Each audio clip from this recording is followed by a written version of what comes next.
सवाल ये उठ रहे हैं कि क्या वाकई पीएमसीएच की स्थिति बदल जाएगी। डॉक्टर अपना पैसा के लिए बाहर से लिखते हैं। सारा फोटो लीजिए। जो काम कोई भी स्वास्थ्य मंत्री नहीं कर सका, तेजस्वी यादव कर पाएंगे।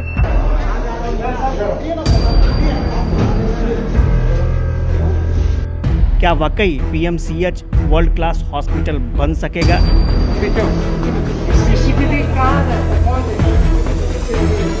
तेजस्वी यादव ने पीएमसीएच का दौरा किया है। लोग काफ़ी उत्साहित हैं, आशान्वित हैं कि बहुत कुछ जल्द बदल जाएगा। लेकिन सवाल ये उठ रहे हैं कि क्या वाकई पीएमसीएच की स्थिति बदल जाएगी? क्या वाकई अब तक जो काम कोई भी स्वास्थ्य मंत्री नहीं कर सका, तेजस्वी यादव कर पाएंगे? क्या वाकई पीएमसीएच वर्ल्ड क्लास हॉस्पिटल बन सकेगा? क्या वाकई पीएमसीएच में वर्ल्ड क्लास सेवा भावना कर्मचारियों के बीच तेजस्वी ला सकेंगे?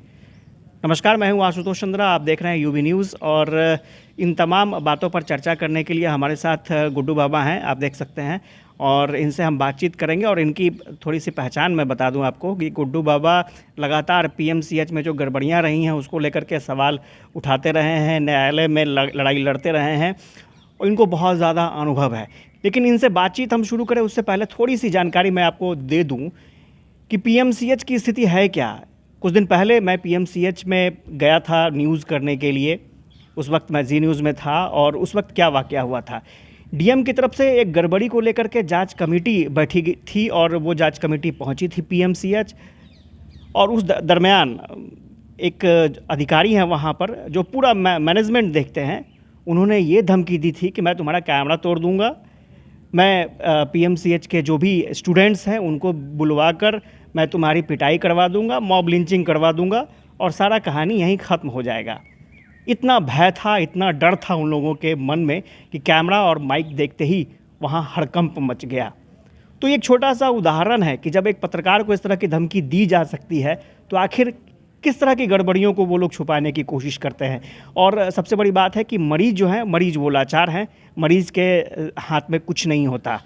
तो गुड्डू बाबा हैं हमारे साथ, उनसे बात कर लेते हैं। गुड्डू बाबा, स्वागत है आपका। एक चीज़ जानना चाहेंगे कि क्या वाकई तेजस्वी यादव जिस तरह से गए थे, आपको लगता है कि उम्मीद कुछ दिखती है? बिल्कुल, मैं 25 साल से पीएमसीएच को बचाने का एक मुहिम चला रहा हूँ। सेव मिशन गंगा और पीएमसीएच हमारा लाइफ मिशन है। पहली बार हम कह सकते हैं, जो हम लोग पढ़ते थे एंशिएंट टाइम में, कि राजा जो है रात में निकलता था, उसकी प्रजा किस रूप में है, मैं उसी सीन को देख रहा हूँ। तेजस्वी जी ने जो किया है, स्वास्थ्य मंत्री ने जो किया है, वो पुरानी प्रथा को याद दिला रही है। और ऐसे समय पर गए हैं, पहले जितने स्वास्थ्य मंत्री गए, मैंने बहुतों का कार्यकाल देखा, वो पूरा एकदम पब्लिसिटी करके जाते थे, पूरा पीएमसीएच परिसर में साफ सफाई, सारी चीज़ें, सारे बेड का चादर बदल दो, मैंने कहने का मतलब कि पूरी तैयारी करवाने के बाद जाते थे। लेकिन यह बिहार का स्वास्थ्य मंत्री जो है उस पुराने राजा की याद दिला रहा है कि रात में गया है अपने मरीजों को देखने के लिए। और मैं कह सकता हूं कि 25 साल का जो मेरा कार्यकाल है पीएमसीएच का, इतने खराब स्थिति में कभी नहीं था। मेरे पास शब्द नहीं है। और जो आपने कहा कि धमकी की बात, मैं भी पीएमसीएच बहुत कम जाता हूं, जबकि माननीय पटना उच्च न्यायालय के चीफ जस्टिस का कई आदेश है मेरे पास कि कोई भी कमी हो सुप्रीम को बताइए, सेक्रेटरी को हेल्थ को बताइए और कोर्ट आइए। दर्जनों पीआईएल हमारे आज तक चले, और जो कुछ भी है पीएमसीएच वो पीआईएल की देन है। मैं कह सकता हूँ गर्व के साथ, 355 की पावर्टी से 100 रुपया से लेकर जो भी चीज़ें हुई, जितने इक्विपमेंट, सारी चीज़, तो जो आदमी पूरा लाइफ दे चुका पीएमसीएच को बचाने के लिए, वह भी आज पीएमसीएच में जाने से डरता है कि वहाँ का जो एडमिनिस्ट्रेटर है वह लोकतांत्रिक व्यवस्था में रहने के लायक नहीं है।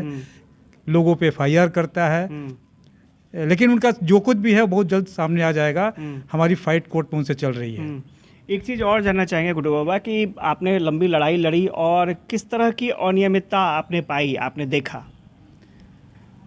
मैं आभार व्यक्त करता हूँ तेजस्वी जी का कि जो ग्रासरूट का मामला है, पीएमसीएच कभी भी, एक बार 2007 में दीपक कुमार जो चीफ सेक्रेटरी हुए, हेल्थ सेक्रेटरी थे, हमने सजेस्ट किया था कि आप एक ऐसा फर्स्ट एड के लिए कैरी बैग बनाइए कि पेशेंट जैसे एडमिट होता है उसके बेड तक वो पहुंच जाए। वो सारी चीज़ें हुई थी। लेकिन आज का जो एडमिनिस्ट्रेटर है उससे इससे कोई मतलब नहीं है। अभी हाल में हमारा एक पीआईएल डिस्पोजल हुआ है, उसमें क्या था कि साफ़ सफाई पर हमने किया था, लोगों को पानी की सुविधा नहीं है, कोई भी बाथरूम जाने के लायक नहीं है, कई पीआईएल हुए और अभी की स्थिति बहुत ही शर्मनाक है। हमने कोर्ट के आदेश के बाद उनको दिया है सुप्रीम को, कोर्ट ने कहा है कि उनको जानकारी दीजिए, नहीं करेंगे तो फिर कोर्ट आइएगा। लेकिन मैं काफ़ी आशान्वित हूँ कि तेजस्वी जी ने जो रात में जाकर किया है, देखा है, निश्चित तौर पे, और इतना ही नहीं, पीएमसीएच में इस कार्यकाल में जो घोटाले हुए हैं, मैं कोर्ट में फाइट कर रहा हूं, उसका भी रिजल्ट बहुत जल्दी मिलेगा, 15 दिनों के अंदर। मतलब इस काल में भी हो चुके हैं? बिल्कुल हो चुके हैं घोटाले। इनके यहाँ रोगी कल्याण समिति का आय व्यय संधारित नहीं है। पीएमसीएच जैसा बड़ा संस्थान, माननीय स्वास्थ्य मंत्री जी इस बात को ध्यान में लेंगे आप कि पीएमसीएच इतना बड़ा संस्थान है जिसके पास रोगी कल्याण समिति का आय व्यय संधारित नहीं है, इनके पास कुछ भी नहीं है और ऐसे ही चल रहा है। एक जानकारी मिली थी कि कोरोना काल में खुद हाईकोर्ट ने एक कमेटी बनाई थी कि ऑक्सीजन सिलेंडर क्या हो गया भैया। ऑक्सीजन सिलेंडर तो ऐसा खपत दिखाया गया वहाँ, ना उतने बेड की संख्या थी, ना मरीज़ पहुँचते थे, लेकिन एक एक दिन में 100 सिलेंडर ऑक्सीजन के ख़त्म हो गए। देखिए, उसके टेक्निकल मामले में मुझे जानकारी नहीं है, लेकिन मैं इतना कह सकता हूँ कि बहुत बड़ा वित्तीय अनियमितता कम समय में पीएमसीएच में घटित हो गई है। और निश्चित तौर पे एक तरफ बिहार के स्वास्थ्य मंत्री लगे हैं लोगों के हित के लिए, दवा वहाँ उपलब्ध होनी चाहिए, क्योंकि बिहार का सबसे बड़ा कोई मंदिर है तो वो पीएमसीएच है, मैं शुरू से कहता रहा हूँ।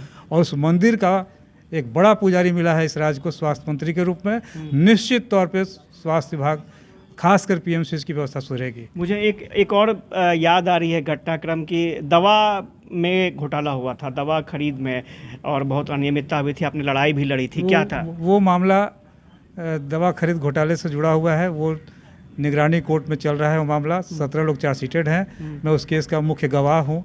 और फिर उसकी पुनरावृत्ति पीएमसीएच में ये 2 साल के कार्यकाल में हुआ क्या था? वो इंसिडेंट में होता है कि दवा जो खरीद की गई थी फाइनेंशियल ईयर 8, 9, 9, 10 में, एक मैं बता देता हूँ, एक डबल ल्यूमेन कैथेटर होता है, 8, 9 में खरीदे गए थे 1640 में, और 2010 में खरीदे गए 9400 में। इतने ज़्यादा गैप थे। 210 रुपये की दवा 510 रुपये में, मैंने एकदम मिल बांट के किया गया था। और उसमें 17 लोग पकड़े गए हैं, निगरानी कोर्ट में चल रहा है, मैं उसका गवाह हूँ, वो अंजाम तक जाएगा। अच्छा, एक चीज़ और जानना चाहेंगे कि वर्ल्ड क्लास हॉस्पिटल बन रहा है, बहुत खर्च हो रहा है, 5000 करोड़ रुपए खर्च होंगे, क्या लगता है सब चीज़ ठीक ठाक होगा? ठीक है, अब तो बन रहा है, बिहार के लिए गौरव की बात है। और पीएमसीएच 5400 बेड का बन रहा है, ये अपने आप में ऐतिहासिक चीज़ हो रही है, बहुत अच्छा काम हो रहा है। लेकिन जो मरीज़ अभी भर्ती हो रहा है, उन मरीजों को इतनी उपेक्षा हो गई है कि उस पर बहुत बड़ा काम स्वास्थ्य मंत्री ने किया है। न तो बाथरूम जाने के लायक है, न पर समय पर दवा मिलती है, कंट्रोल से बाहर है पीएमसीएच। तो वर्ल्ड क्लास हॉस्पिटल। और मैं बता दूं आपको कि अनफॉर्चुनेट रहा मेरा कि पिछले जो स्वास्थ्य मंत्री थे उनके लिए कोई इस राज्य में दुश्मन था, तो वह गुड्डू बाबा थे। नहीं तो मैं उम्मीद करता हूँ कि वर्तमान स्वास्थ्य मंत्री कम से कम निंदक नियारे रखिए, निंदक को नियरे रखिए। मैं समाज का आईना हूँ, कोर्ट ने भी कहा है विसिल ब्लोअर हूँ, मैं बराबर आपको सहयोग करूँगा, सही बात की जानकारी दूंगा। ये बड़े गर्व से कहते थे मंगल पांडे जी, एक ने बार कहा कि पीएमसीएच जाकर देख लीजिए। आज स्थिति आ गई है कि पीएमसीएच किस हालात में पहुंच गया है। इसलिए पहुंच गया है कि वहाँ का एडमिनिस्ट्रेटर, और इतना ही नहीं, मैंने माननीय स्वास्थ्य मंत्री से मांग करूंगा कि आपके डिपार्टमेंट में कुछ पदाधिकारी ऐसे हैं जिनके सह प्रसारी व्यवस्था बिगड़ी है पीएमसीएच की। नहीं, मुझे जो जानकारी है कि लंबे समय तक वहाँ पर जो डॉक्टर हैं वो एक ही जगह पर पदस्थापित हैं। एक डॉक्टर के बारे में मैं जान रहा हूँ जो जिन्होंने मुझे धमकी दी थी। 25 साल से तो ये हमारे अधीक्षक महोदय वहाँ बैठे हुए हैं, इनका कार्यकाल का कोई नियम कानून नहीं है, इसलिए सारी चीज़ें आ जाएंगी सामने। स्वास्थ्य मंत्री एक्टिव हुए हैं, हम लोग एक चीज़ और जानना चाहेंगे, थोड़ा सा मैं बता दूं, बहुत रोचक मामला है। पीएमसीएच में एक गड़बड़ी हुई थी और मैंने उस वक्त के तत्कालीन स्वास्थ्य मंत्री को जाकर कहा था कि सर ये सब गड़बड़ी हुई है, ज़रा मुझे बताइए कि सर हकीकत क्या है, क्योंकि मीडिया में अगर गलत खबरें चलेंगी तो मैसेज ठीक नहीं जाएगा। और वो बहुत संकोच कर रहे थे। उन्होंने ये भी कहा कि मैं बात कर लेता हूँ, लेकिन आप किसी को बोलिएगा नहीं कि आपके कहने पर मैंने ये किया है। तो कुल मिलाकर कहा जाए तो पीएमसीएच में स्वास्थ्य मंत्री का नहीं चलता है, ये इतिहास रहा है। पीएमसीएच में मुख्यमंत्री का चलता है, मुख्यमंत्री जो चाहते हैं वही होता है।